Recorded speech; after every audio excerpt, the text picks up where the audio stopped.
Welcome to this week's presentation of Irvine Builds Businesses. I'm your host for the program, Robert Coleman. This series is sponsored by the Irvine Chamber of Commerce Economic Development Division, and I'm very pleased to say this week that the presenters are being co-sponsored by Tritech Small Business Development Center, a very important resource for entrepreneurial businesses within the Irvine and Orange County area. And also, our presenters are coming to us from Tech Coast Angels. That's a terrific group for entrepreneurs who are seeking not only funding, but also mentoring as well. Our presenters are Bill Waldo and Steven Mednick. Both of them are angel investors. They have looked at countless projects. And when you are on that side of the fence, you get a perspective that is unique. From having reviewed so many projects, you begin to see as patterns the aspects that are both strong points and weak points for entrepreneurs as a whole. So their perspectives are going to be very valuable for anyone that's not only seeking capital, but trying to advance an entrepreneurial project. Welcome, gentlemen. Thank you, Robert. Thank you, Robert. This is Steve Mednick. I want to thank the Irvine Chamber and welcome everybody. How to get funded. This is our roadmap for the next 45, 50 minutes.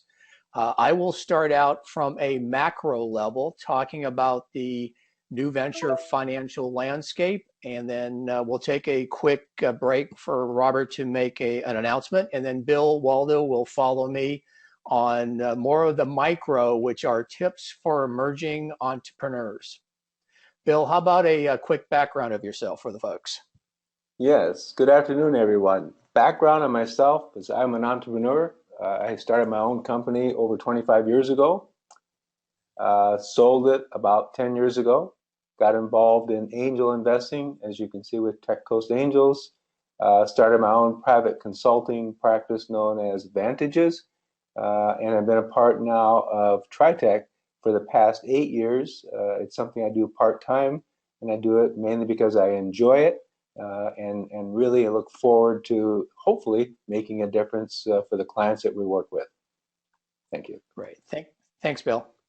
My background is I've been at Tritech now for 9 years. By training, I was a lawyer and a salesman. My love in this world is the sales process, worked in technology, healthcare, and finance. During the dot-com craze in the turn of the century, I headed corporate ventures for a multi-billion-dollar technology company up in Silicon Valley, so I had a chance to do an awful lot of deals around the world.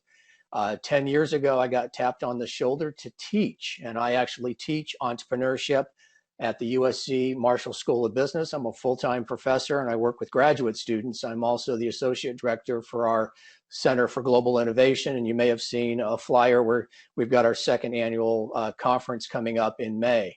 I've also been a member of Tech Coast Angels for a few years, and as Bill indicated, we do Tritech part-time. We do it because we love it, keeps us current, and it's fun to be able to give back. But let's get started.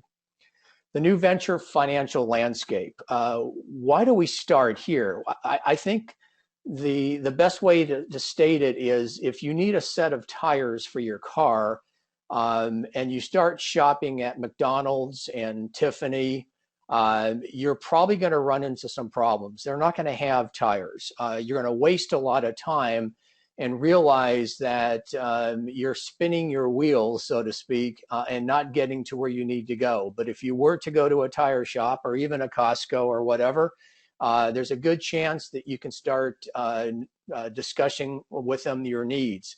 What happens in the area of early stage companies or even companies that are in small business start looking for financing, we find that they go shopping in the wrong places.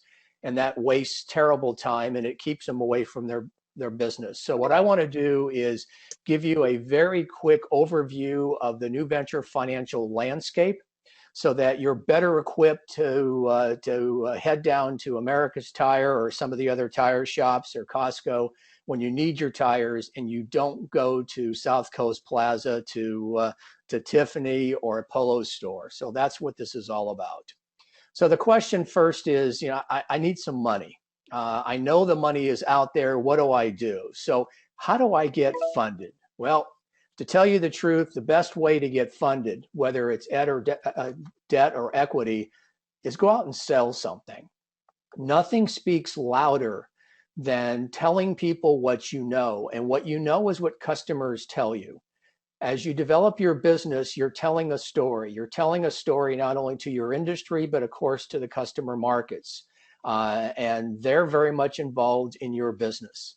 So believe it or not, start selling something, and that story can be told to potential investors.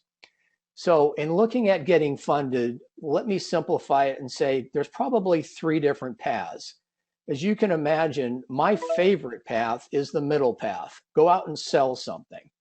The other part of that path is the vast majority of financing that companies realize is through their suppliers and distributors with respect to dating, invoice dating, and it gives them an opportunity to extend the terms, but you're in partnership with these folks.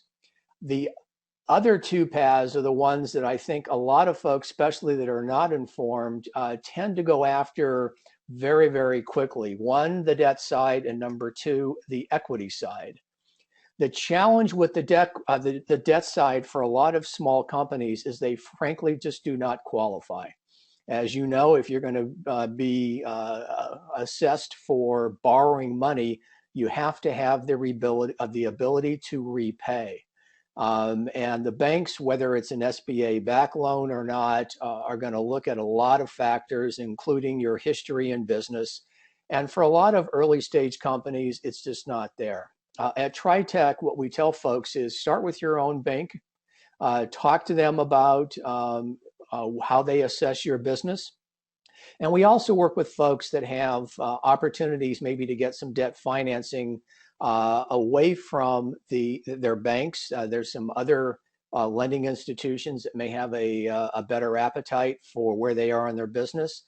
But the reality is a lot of early stage companies just don't qualify for debt financing. They may not have the cash flow. So what they do then is they look to her, and she's beautiful. She's got the money. And you say to yourself, wow.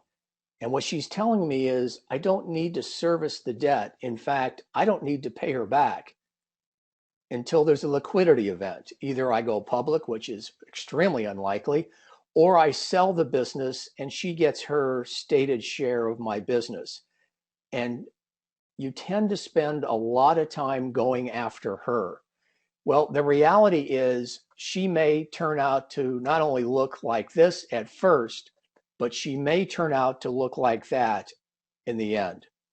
And so what you need to understand are the rules of the road with respect to the equity side of financing and what you're putting yourself into. So we're going to do very briefly, actually for like the next 10, 15 minutes, is talk about the stages of financing, who these investors are, the he's and the she's, and maybe very briefly, what are some of the potential issues with respect to going after equity financing. Okay, in the general scheme of things, there are early stage financings, later stage financings, and then the consolidation stages. We're not going to spend any time on the consolidation stage. The early stages, we start with seed, sort of a seed financing round. You're looking at developing a product. And as you move forward, the later stages are really through market validation and then, of course, market expansion. At the seed stage, and we see this a lot at Tritech, these are folks, either you're by yourself or with another founder, and you're really at the idea stage. You have uncovered what you believe is a new invention, an innovation. As you can imagine, the risk factors are extremely high. At this stage, the people that would have an interest in writing you a check for potential equity are going to be people that know you, people that love you. These are not typically professional investors unless it's your aunt, your uncle, your mother, your father, your best friend. They invest in the individual. They realize that the underlying product or service that you have in mind has not been fully vetted. The point that I'm making here is Bill and I see a lot of folks that are truly at this stage and now want to approach sophisticated investors. And sophisticated investors will determine very quickly where these people are and understand that they have not moved this business. In fact, it may not even be a business yet. What it is, it's a product or a service idea, and it's not within their wheelhouse. But this is a typical seed stage. The funding amounts can vary tremendously. I show you $50,000 to $250,000. It may be much less. And in some instances, I've seen some folks with family money that go a lot higher. But what they're really investing in the individual and their confidence in this person. The second stage would be where your business has moved past the seed stage. And in fact, you have put some process and structure into it. You're at the beginning stages of forming a team. You have probably developed a prototype. You're at the alpha or beta stage. You're starting to get some customer feedback, or in fact, you may in fact have some early customers. You've been in business 6 months to 24 months. And again, in some instances, it's much longer. In other instances, it could even be shorter based on your background. Your funding requirements are such that what you want to do is either refine your product or service, you want to further develop your distribution channels, or in fact, what you're looking at is making additional investments in the team, but you're really starting to form an entity. You're understanding what markets you need to go after, what partners, suppliers, distributors. And at this stage, what you're doing is you're moving, the beginning stages are moving from what you think to what you know. And again, what you know is what customers tell you, distributors tell you. It is quite possible that a professional angel or an angel network may have an interest in understanding where you're at and maybe participating in your business, not only financially, but from a consultative standpoint. What I've found over the years is most of my clients who get funded by angels, and angels by definition, whether they're accredited or not accredited by the SEC, are people that write checks out of their own checkbook, as opposed to institutions like venture capital funds that come from other people's money. But angels, whether they do it on their own or within networks, write individual checks. These are people that will do their own due diligence or do it within a confine of a group, but will make individual decisions as to whether to invest in you. At this stage, you're still very early. They're going to rely primarily on you, the individual, as opposed to the product or service. And so you've got to tell a story about who you are, what your background is. They have to feel comfortable. You have an idea of what you're doing and understand that as things change, you can adapt with change. And if they're suggesting that they invest whatever the amount may be, $500,000, $1 million, $50,000, that they have to have a comfort level that you understand this is growth capital and they want to know how you're going to use the money. But understand you're really at the product validation stages. It's going through a lot of changes. You probably have some early market validation, but this is typically where you're at. In some instances, family and friends have been left behind only from the perspective of your funding requirements now are greater. And so consequently, you need some help from some professional investors. Beyond the angel level, whether it's an individual, and I've had some clients get more than $1 million from individual angels, in fact, many millions of dollars. There's a lot of overlap in this. And once your business has moved further down the road, and in fact, you really have market validation, and now you're really making an impact in your industry segment and the markets, the real professionals, the professional organizations, the venture capitalists who seek out other money, I don't know why that moved forward, are the ones now would have an interest. These are folks that are looking for game changers. These are folks that are typically have a floor of about a $5 million investment, but depending on their fund size, may want to invest quite a bit more. And they're looking for companies that they believe that through a series of funding engagements, as well as connections that they in fact can help you scale their business and to get their satisfactory return on the back end. What you don't want to do if you're not at this stage is try and approach them other than getting advice from them, which is valuable. But if you're not within their wheelhouse, their industry expertise, their funding requirements, you're wasting your time. You need to take a real good look at where you're at in your business and seek out money from those folks relative to where you are at. Okay. Beyond venture capitalists, then we start getting into expansion stages. There, in fact, are private equity firms and venture capital firms that look at later stage companies.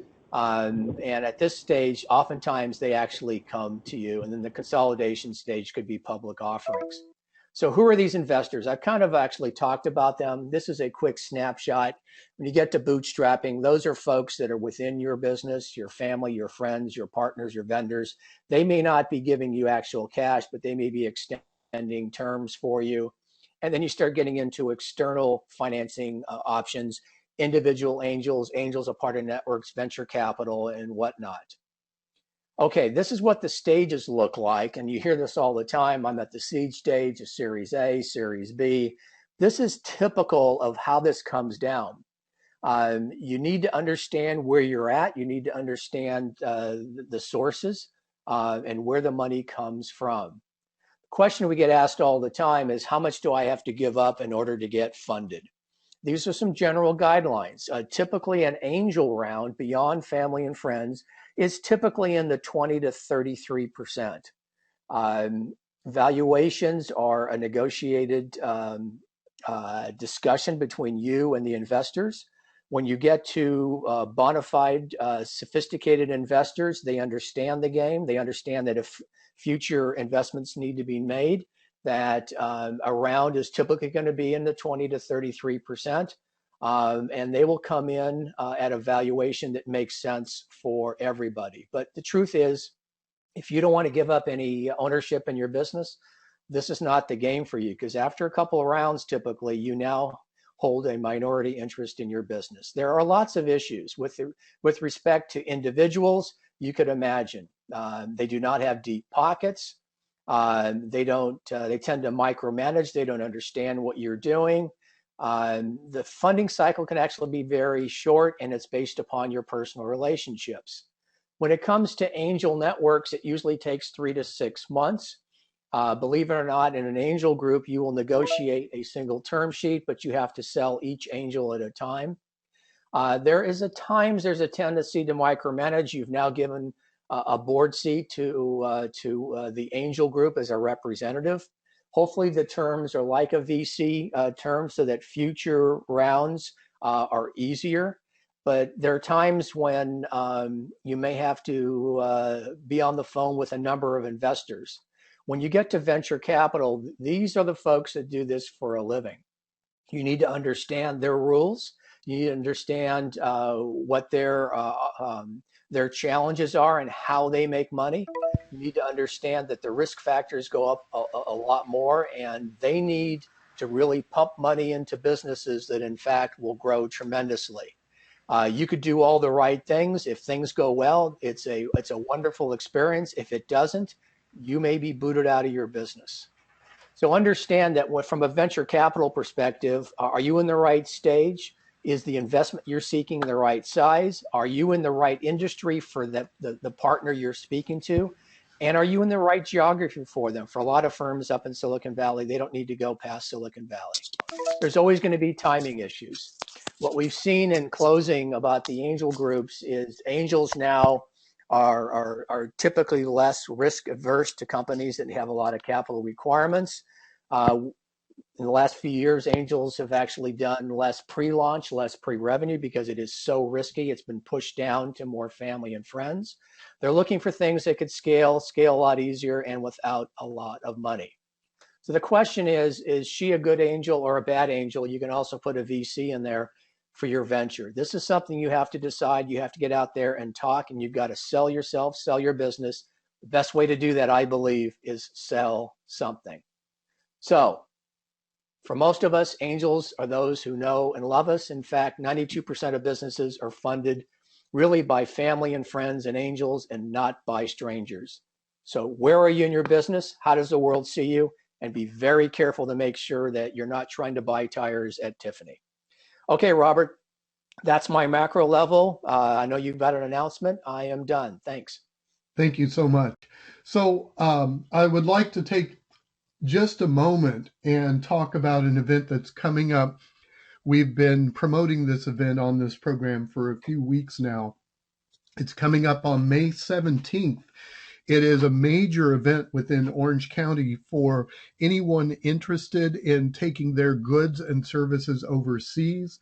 It's the Orange County World Trade Week Breakfast and Forum. It'll be held at the Irvine Marriott. So just in brief, we're starting to get pretty close to this event now. So partnership opportunities, sponsoring opportunities, those are getting sparse. We're reaching the point now where you can certainly attend the event, but if you would actually like to be one of the presenters at the event or have a booth or something like that, those opportunities are almost gone if they're not gone already.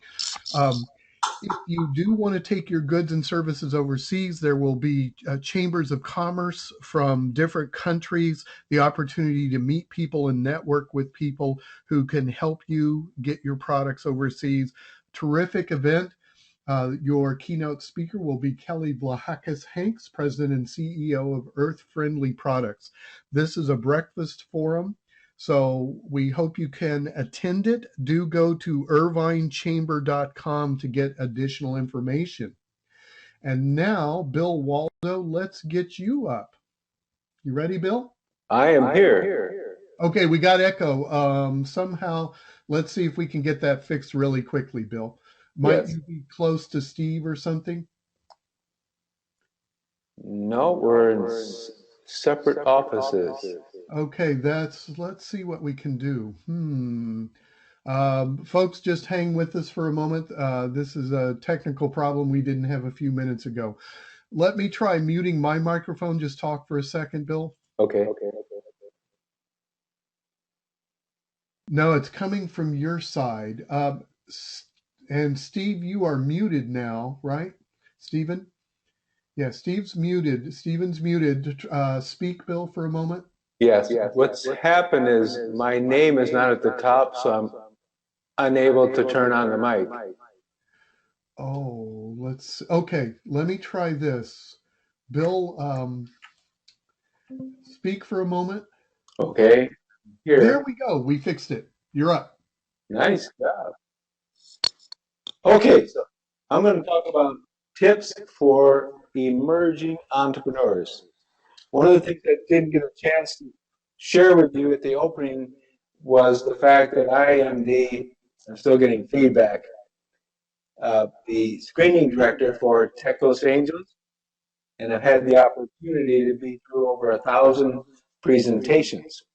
With that said, I have spoken to dozens of investors and asked them for their tips and ideas that I could share with entrepreneurs, as well as my colleagues here at Tritech. So what I'm going to share with you today are some of those ideas. There is no specific order. So as we go through this, you'll notice that I'm going to skip a few things because of timing. And I'm really doing well here, Robert, because it's not even moving forward. I got you covered, Bill. Just tell me when you want to advance the slides. It seems like, I know what's happened. Try it. It looks like you're logged in twice for some reason. Yes, it kicked me out. All right, hold on. That's probably why we're getting the echo too. Okay. So let's see if we can solve that. First of all, can you advance your slides? Give it a try. No. All right. Okay. Well, just tell me next slide and I'll advance it for you. We apologize to those of you in the audience. Okay, we'll get through this. We're going to do just fine. Next slide, Robert. Okay, so let's start with the development of a good business plan before starting a new business. The reason why I encourage that is for the whole thought process. So many times I deal with clients and I see different entrepreneurs that really never thought through the whole trajectory of how am I going to make money? How am I going to grow this business? What are my sales and marketing channel strategies? The recommendation here is to develop a good, solid business plan. From that, my advice is you want to extrapolate a very good executive summary. You'll find that to be extremely invaluable as you start talking to investors and you start talking to other possible customers. Cash flow budgets are very important, more than profit and loss in startups. Always identify assumptions in your budgets and rebudget when those things change. You want to concentrate on building a great team. It's always all about the jockey, not necessarily the horse. Now, keep in mind, investors, you'll hear this many times, they got to love the horse, but they got to be madly in love with the jockey because that's who they're going to invest in. And we'll come back and talk about this a little bit later. You want to perform a realistic break-even analysis and make sure you include everyone's salary, including yours. You want to put together, as you put together this break-even analysis, you want to get in your basic COGS, your basic G&A, but you want to really put together as realistic of a plan as you can. Always seek coaching and advice. No matter how old you are, it helps. Next slide, thank you. Now I'm moving it. You want to build a diverse board so that you get different perspectives to help challenge strategic directions. Okay, by that I'm referring to a good advisory board. An advisory board is very effective if they have industry knowledge. And if I were to look at your advisory board and I looked at the bio of that particular board member, he was in your space and it was obvious he could help you grow your business, that's the type of advisory board that you want to have. Constantly look at your competitors to understand how they're changing and adjusting. When I had my business, that was one of the things I focused on all the time. I needed to know where my competition was. And if they had a great idea, quite frankly, I would steal it. And I'd always try and one-up them. Very important to understand your competition. Attend a screening event prior to your pitching. We at Tech Ghost Angels encourage that. If we're working with a company or there's a company that wants to present, we encourage them to come as our guest and actually sit through a screening. You'll find that event to be invaluable and extremely enlightening because it gives you a chance to actually witness the real process. Okay? Don't overestimate the expertise of the audience. Okay? By that I mean if you're a food guy and you're selling food products and the audience are technology investors, you could run into a problem. Conversely, you don't want to underestimate the intelligence and the experience of the audience when you're presenting. And again, folks, keep in mind, these are all tips to help you get investor interest. Okay? So less is more. Don't run over the allotted time. When you're pitching to a typical angel group, we won't allow that to happen. As the screening director at Tech Ghost Angels, it's 12 minutes. When you've pitched for 12 minutes, time's up. It goes into Q&A. Okay? All right, thank you. It's important to keep your valuations low. It's a big issue that comes up all the time, but right now what you want to focus on is really raising money. But you can build in incentives to raise it in the future. Explain your offerings clearly, concretely. What big market need is met? You want to be clear on this so everybody understands the market size. They're looking for growth. Every investor is looking for growth. And why is yours better? Always be aware of that. Everybody wants to know why you. Without this, really, you have nothing. Okay, so success in reality energizes. So don't really worry so much about motivating your team. By that I mean help them succeed and celebrate each small success. The deals that get traction are the ones with a champion. By that I mean Obviously, if you have the ability, you have a connection with an angel member, it's always good to have one that has already drank the Kool-Aid, likes your idea, and he's willing to work with you. Okay? It's important to keep your valuations. What happened here? Somehow we jumped back. Let me do this. Okay.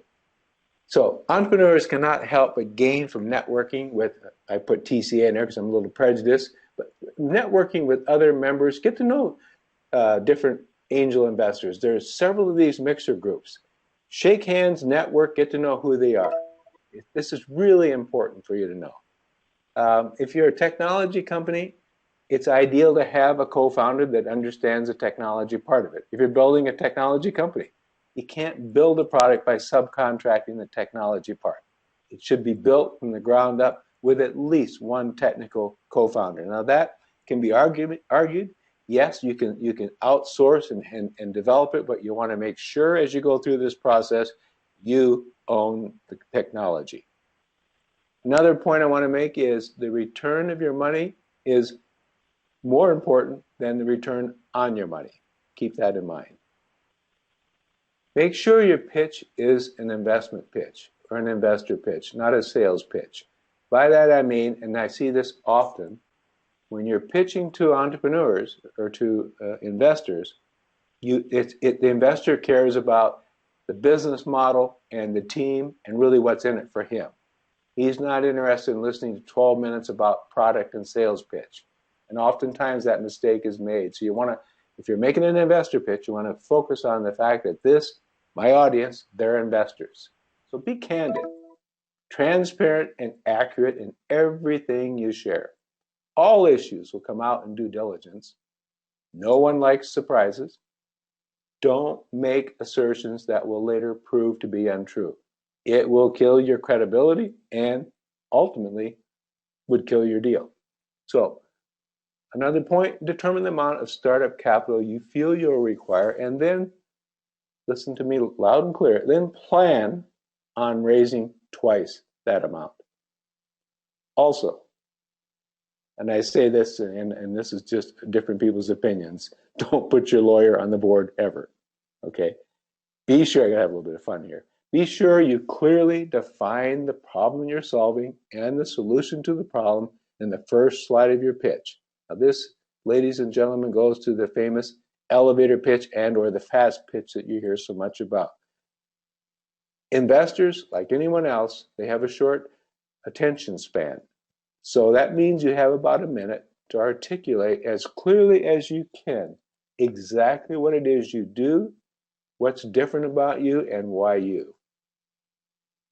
You want to also make sure all key players at all levels know what the business strategy and the plans are. You can't be there always to remind them. Okay? Major attention in startup must be customer acquisition. And I repeat, customer acquisition. Nothing matters more. You can get wrapped up into so many things, but it's customer acquisition. Best product technology, or technically, is worth zero without growing the customer base. Okay, the successful entrepreneur has self-honesty. Got to be honest with yourself, otherwise you're going to run into problems. One gateway to self-understanding is to select people who are wise, courageous, and who can push back credibly. Another gateway is to list what isn't said as well as what is said. Okay, to raise money you need three things. Actually several more, but I'm going to list three key things. A market, a huge, large market. Easy to understand, and the much overused keyword, secret sauce. It is used often, but it is definitely the magic. It is the secret sauce. It's that key differentiator that you want to make sure is articulated. And I'd also add, you want to enjoy each victory, because tomorrow it just simply might suck. So you want to enjoy each victory as they come along and be prepared for that. Good ideas are easy. Executing on a good idea is where true entrepreneurs really are made. So make sure you can define your proof of concept, milestone, and be sure the entire business plan relates to your milestones. The pitch, again, must be for investors who know nothing about your market, not a customer presentation. So you want to make sure you know who your audience is. You want to make sure it is, I use the term, dumbing it down enough to where we're not using your particular profession's acronyms, but you're simplifying it to where when you're making the pitch, people are clearly understand exactly what you're referring to. Number one pitch failure is not explaining what the product is and why people need it. So again, be very clear, articulate it. It goes right back to the beginning when you're doing your elevator pitch. Show that you know how to build a business. Okay? If you've done it before, make sure everybody's clear on that. Focus on the founder's credentials. More than just mentioning them with a standard slide, it is the jockeys that matter.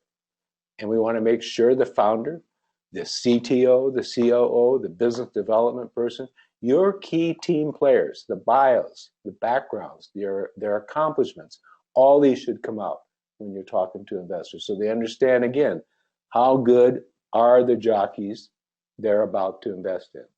And again, detail any and all financial contributions that have been made to the company.